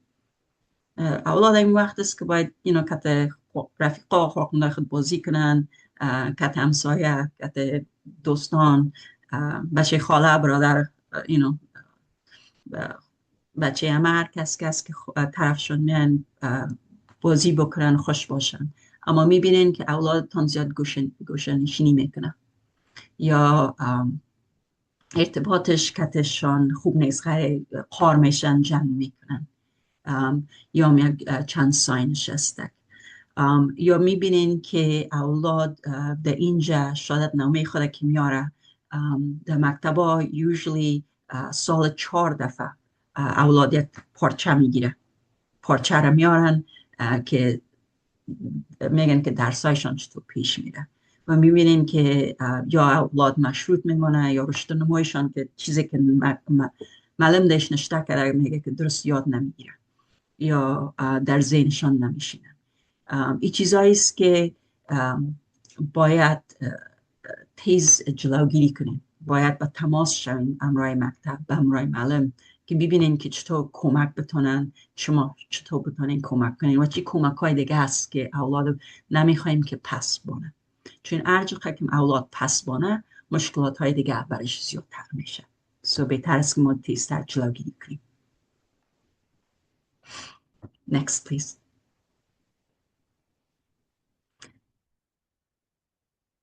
چی چیزایی است که شما بتونین بکنین؟ ما اول که شروع میکنیم میگیم که چی چیزایی است که مادر و پدر به خود بتونن اول کنند، چون ما میفهمیم ما غیر میگیم از خود تیر میشیم، غیر به اولاد ما چی میتونیم بکنیم. اما رقمی که گفتم اگر صحت خود ما روحاً خوب نباشه صحت اولاد ما در سرش تاثیر میشه. ما بهتر است که اولاد ایوازه که تیز بدهیم طرف اولاد، اول ببینیم که ما با خود چی بتونیم بکنیم که صحت خود خوب کنیم روحاً که باز بتونیم به اولاد خود برسیم. یک چیزی که از کم خبر بشنویم. یگان فامیلای ما میفهم که بسیار تشویش دارن چی درباره که چی است در اینجا، چی گپ است در امریکا یا چی که در افغانستان یا در جای دیگه که فامیلایشان زندگی میکنن. زیاد خبرها میشنون، چی که صبح میشنون، چی که از کار میارن، چی که شام میشنون، چی واده که پیش از که خواب برن. این کل چیزا که تو میشنوین بسیار سر ذهن آدم تاثیر هم میکنه، تشویش هم پیدا میشه و خواب مشکل میشه که آدم خواب بره و فشار هم بلند میکنه. خبرها سعی کنیم و اما 4-5 دفعه سعی نکنیم پیش از خواب، 1 ساعت پیش، 2 ساعت پیش از خواب ایت باید خبر سعی نکنیم، چون بسیار مشکل میشه آدم که بتونه خود آرام کنه که خواب کنه. یک چیز دیگه میخوایم که بگویم، وقتی که دور پیش اولاد هستین مادر و پدر یگان دفعه بینشان برخورد میشه، اختلاف نظر می باشه، غالمغال مهم است که آدم پیش اولاد نکنه. یگان دفعه میبینیم که مادر و پدر بین یکی دیگه غالمغال میشه، جنگ میشه پیش روی اولاد، یا میگن که خیر اولاد خواست نمیشنوه یا در اتاق دیگه است یا تلویزیون سعی میکنه. اولاد گوشایشان غیر واز هستن و این سرشان تاثیر داره.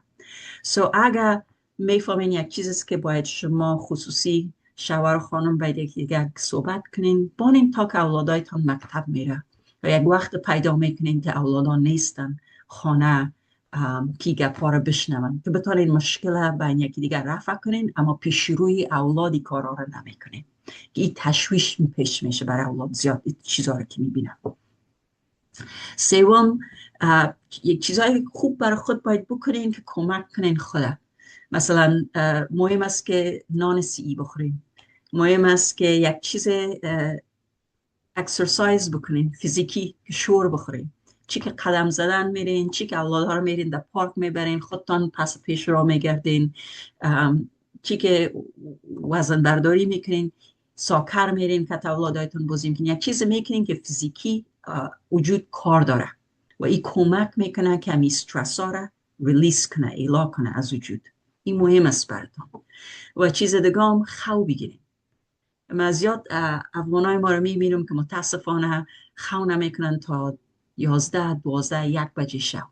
با صبح باید وقت بخیزن کار برن. ما که سن که پیش میشه، کل ما که کلان هستیم، کلان ها 8 ساعت خو کار داریم ضرور. 8 ساعت که وجود بتانه رست کنه که باز بتانه بره پیش. و اولادایتان بین 10 تا 11 ساعت خو کار داره. سو او را هم در زیر نظر بگیرین که ببینین که اولاد چقدر خو میکنه. و دیگه چیز میخواستم بگویم، واده که زیر فشار هستین ببینین که چی چیزا کمکتان میکنه کمی فشارها را ریلیس شوه. یگان کسا خوش داره که کتی کس گپ بزنه، یگان کسا خوش داره که نشته کنه. ببینین که شما چیزها شما را کمک میکنه، اونمو چیزها را پیش ببرین که کمک کنه که افسردگی براتان پیش نشه، وسوسه تان زیاد نشه، خوتان خوبی تر شوه. مهم است. Next slide please.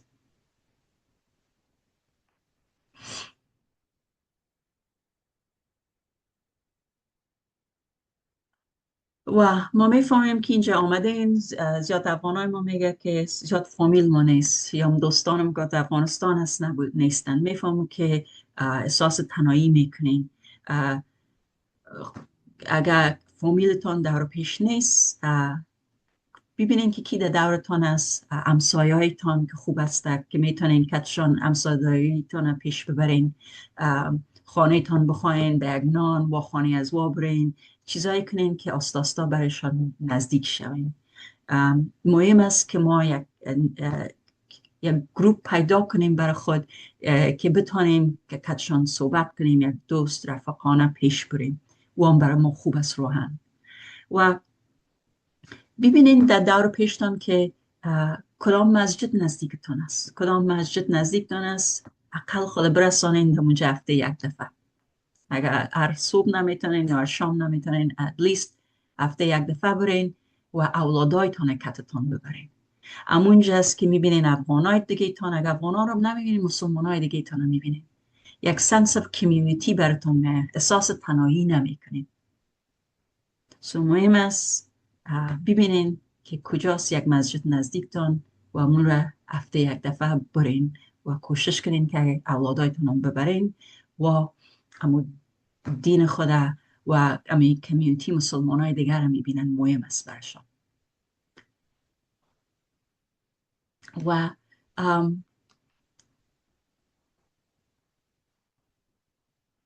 you can go next. ما کل ما مسلمان هستیم و میفهمیم از طرف دین که این سرسختی ها که بر ما در رنج،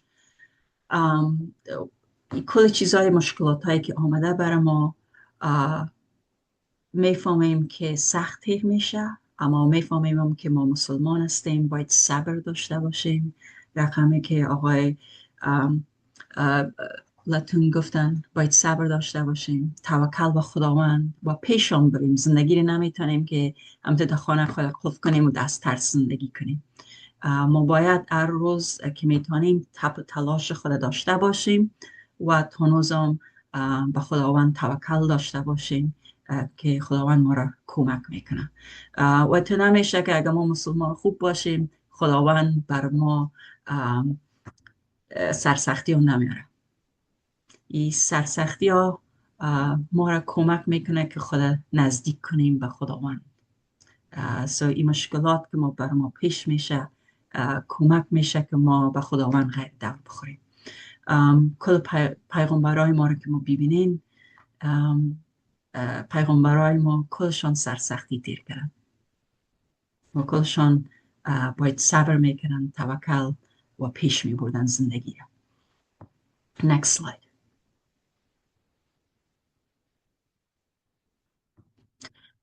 مهم است که وقتی که این سرسختی ها تیر میایه براتان، نماز، دعا، ذکر به خدا، بهترین. و یگان فامیلای ما میگن که برم به امام که امام به ما یک دعا کنه، که یک شفا کنه بر ما. برم به کسی که به ما یک دعای بکنه. خداوند میگه هر چیزی که میتونی در هر زبانی که میتونی مرا صدا کن، پیشت هستم. ضرور نیست که بری پیش یک کس دیگه که یک دعا رو برات بخونه. خودم تو بشی یک نماز تا بخون یا یک سجده تا کو، دستت بالا کو پیش خداوند برات میرسه. امی ارتباط خود ما به خداوند، یبی لحظای سرسختی ها را استفاده کنیم که نزدیکتر کنیم خدا بر خداوند و خداوند دعای ما را میشنود. شاید نمون شکل که ما بخواهیم امو چیز نته، اما خداوند صاحب بهتر میفهمه. شاید یک چیز بده که این بهتر از که ما باشه. شما اموز که ما باید توکل به خداوند بکنیم. Next. اینا ما میخواستم بگویم درباره که چی ما میتونیم بکنیم برای اولادای خود، چون اولادای ما هم زیر فشار هستن، در این محیط زندگی میکنن که فرهنگ و دین بخی دیگه چیز است و نصف روزشان 5 روز هفته در یک فرهنگ دین دیگه تیر میشه. اینا ما باید ببینیم که چطور به اولادای خود اینجا کلان میکنیم، چون بسیار یک مشکل زیاد است برای زیاد افغانای ما و زیاد مسلمانای ما. مهم است که یک روتین داشته باشین به امرای اولادایتان. روتینی که هر روز امور رو پیش میبرین، روتینی که چی وقت نان میخورن شب، روتینی که چی وقت خو میکنن. نیست که یک شب 9 خو میکنین، یک شب 11 بجه، یک شب 7 بجه نان میخورین، یک شب 10 بجه نان میخورین. روتین بر اولاد مهم است. خو چقدر بکنن، برن بازی بکنن بعد از مکتب، کارخانگی، روتین کارخانگی. وقتی که میایی نان میخوری یا کمک ریلکس میکنی، چی وقت کارخانگی شروع میشه. اولاد دمی روتین وسوسه‌ش هم کم میشه، تشویشش هم کم میشه و آستاستا میفهمه که چی بکنه. با ضرور نیست که مادر غیر یا پدر سرش قار شوه خب بخینی برو خواه بخینی کارخانگی رو شروع کن، چون اولاد آستاستا نظم خانه را میفهمن و نظم روتین خود میفهمن. اما شما باید کمک کنین اولاد کتزی. ما باید کت اولادای خود ارتباط خود خوب کنیم.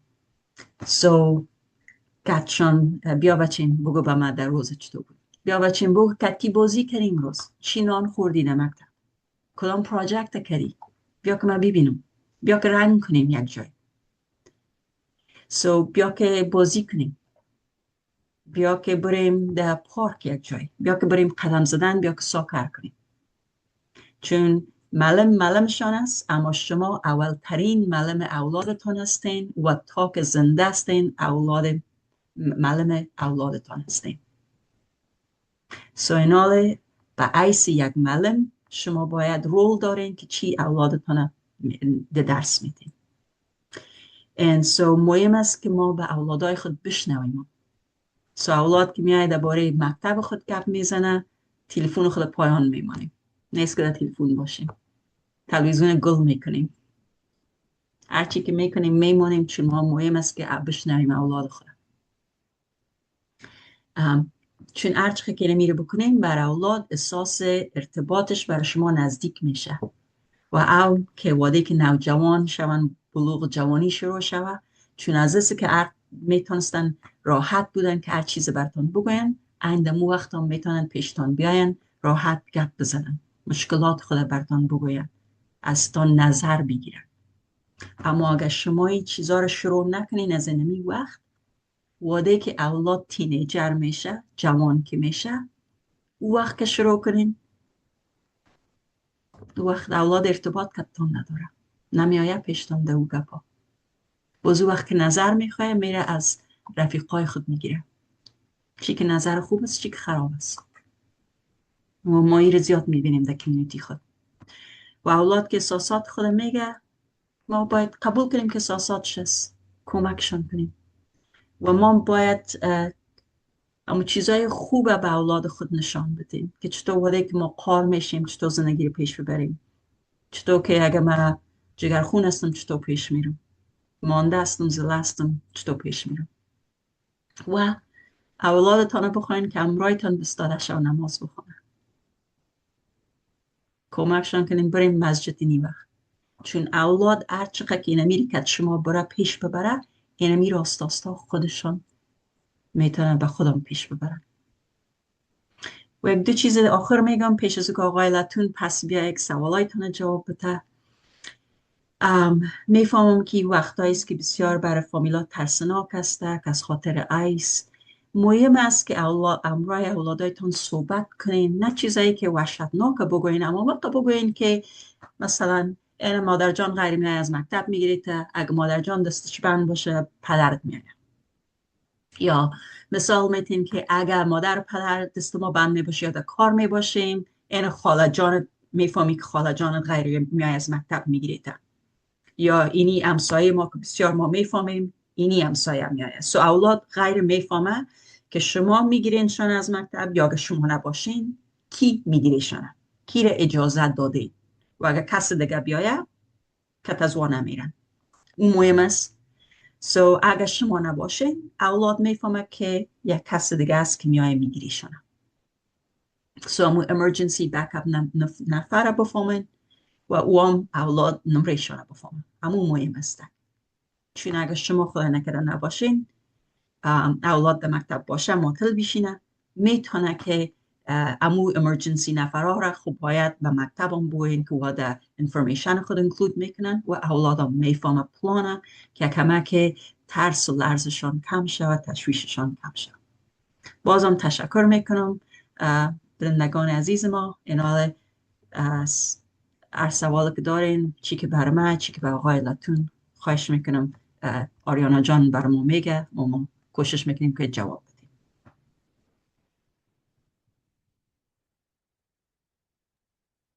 میبخشین دکتر نیلوفر، پیش از که در سوالا برسیم امیقا یک چند resource numbers برای مردم، برای اگر کار دارن. یک جای است به نام خلیل سنتر، یک جای دیگه است به نام نصیحه 24/7 هاتلاین، روح کیر. اگر شما تلفن دارین میتونین که QR کد رو اسکن کنین، کل انفورمیشن برای شما میاد.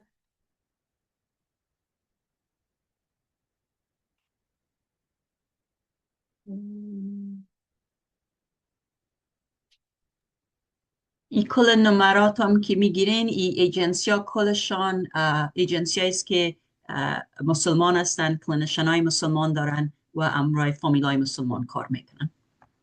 بله. یک جای دیگه هم هست به نام عملی و Institute for Muslim Mental Health.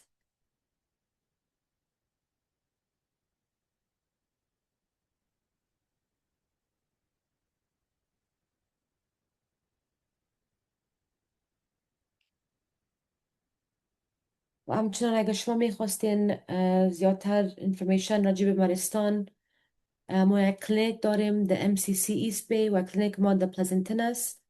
و همچنان انشالله بخیر دیگه سال افغان رفیجی سپورت، ما 2 سال میشه که افغانایی که از افغانستان بدن ما کمک میکنیم از نگاه روانشناسی، مگر امسال باز ما رینوال داریم که بازم 1 سال دیگه هم افغانایی که از افغانستان بدن کمک کنیم از نگاه روانشناسی.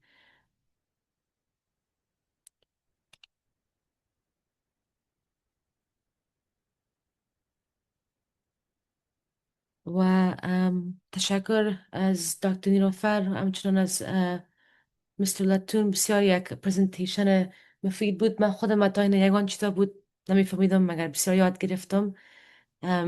اگر شما اگر سوال داشتین برای دکتر نیلوفر و مستر لتون پلیز بفرمایین. آریانا جان تا که سوالا پیش شوه، میفهم که ما و آقای لتون انفورمیشن زیاد دادیم. شاید یک کم وقت بگیره تا که فکر کنن درباره سوالات، یا شاید بخواین امیر باز یک دفعه سعی کنن یا پیشنهاد کنن به یک فامیل یا یک دوست که نتونست که امی پرزنتیشن امروز ببینن. شما میتونین بگوین که چطور میتونن همی کپی از این پریزنتیشن در کجا بتونن ببینن؟ حتما. ما چون هر کسی که رجیستر کردن ایمیل آدرسشان پیش ما هسته.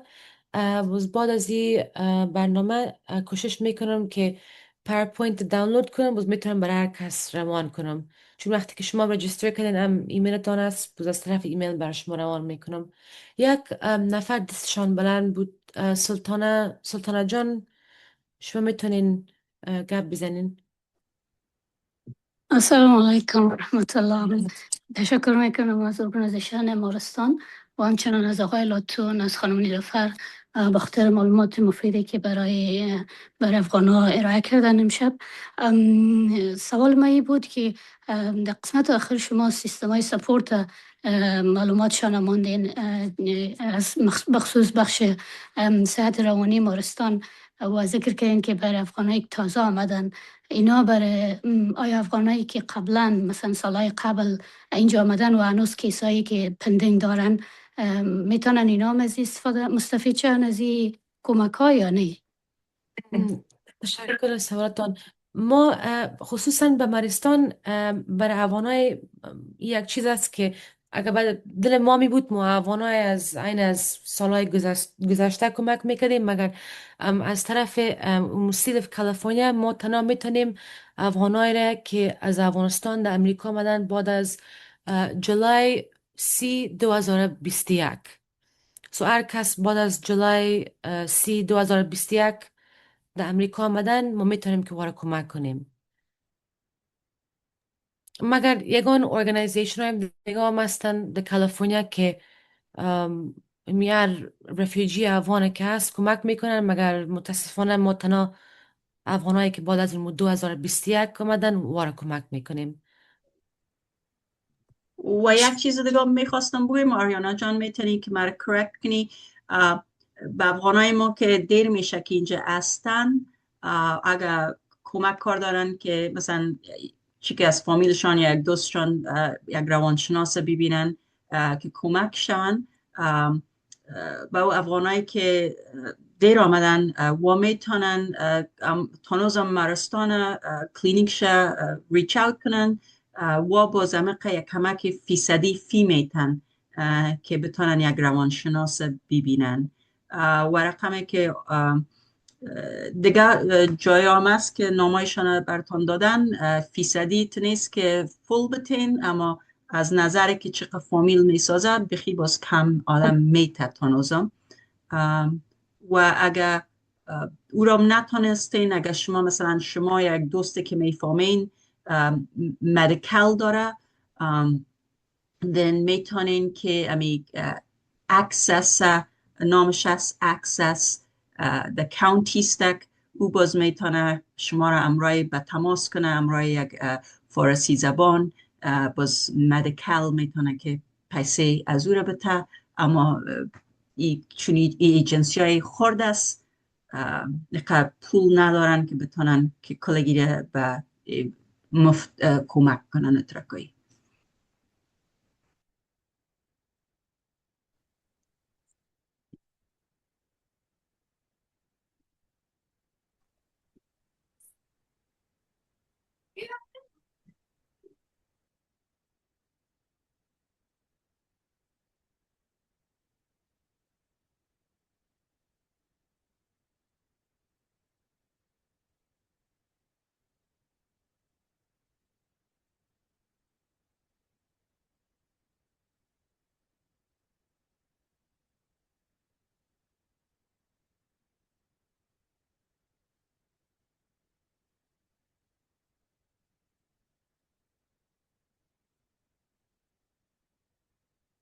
I don't think anyone has questions. اگر شما بازم اگر معلومات میخواستین QR کد هم اینجا هست. بعد از این پرزنتیشن باز خود پاورپوینت برای شما روان میکنم. اگر کسایی هست کمیونیتی تان اگر میخواستن معلومات میتونین کتشان شیر کنین پاورپوینت. If there's no more questions, then we can just end it here. Again, تشکر از دکتر نیلوفر و از Mr. لاتون از وقتتان. روز خوش برای کلگی. تشکریم بازم از کلتان. تشکر. سلام علیکم.